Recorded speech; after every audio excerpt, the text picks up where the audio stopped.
A lot of people in and out today. In fact, one guy came in, spent $200 worth of tickets, not to mention office pools and things like that. Now, the national minimum wage is $7.25, so good news for Ohio. We are a little bit above that. Jumping from 14,000 feet in the air isn't something Ron Ohm normally would have signed up for. But caretakers say once he committed to the idea, he was all in. Some just as young as 19.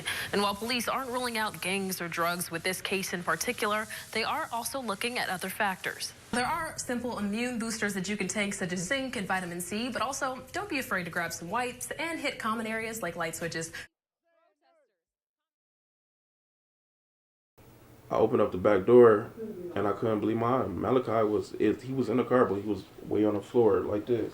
How did a typical Thanksgiving, shown here on Anthony Barnes's Facebook, filled with family and laughter, and in tragedy and senseless gun violence?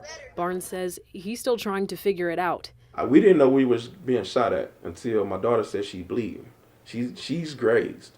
Last Thursday evening, a vehicle pulled alongside his on I-75 and fired several rounds into the car with 3 of his kids inside. His 3-year-old son Malachi was shot and later died at the hospital. Because all the bullets started from that side. Well, it started from the trunk, and it came on the side and shot like 8 more shots. But how or why would someone do this? Barnes believes he knows who the bullets were meant for. Just before leaving the family celebration, he tells NBC 24 he was standing outside warming up the car and talking to a relative. Apparently, he wasn't the primary target. He was like the brother of the primary target. The father of 5 thinks it was retaliation against his younger relatives involved in the streets. He even claims he knows who put the hit out, a woman who knew his relative, the mother of that relative's child. She wants him dead. The family man says the community has rallied behind him, donating more than $6,000 to cover mounting expenses. I didn't ever know I had that kind of support. And though he appreciates the support, he says he'd rather have justice for his son, who he describes as an articulate and cheerful 3-year-old who loved trucks. Everything that I was doing were for my kids. I had plans for Malachi. I'm here 3 days a week now for 2 hours each day. You could say that Al Palmer, 2.5-year volunteer at Cherry Street Mission Ministries, is a giver. Well, I've been volunteering for a long time in various places. His specialization is the Skills Lab, where he helps the homeless and community members master the basics. We have people coming into our lab who are working on their math skills and their reading skills.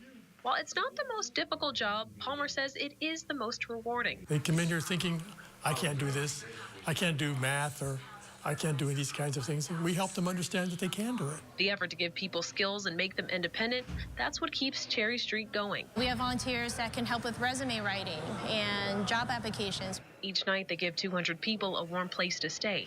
Each day, they serve 1,000 meals. It's been very rewarding interacting with everyone. Amidst all their service, they're also working to answer one question. How do we end homelessness? For them, the answer is through education and conversation. The main thing is really relationships, having volunteers come in and having conversations with our guests and those in the community.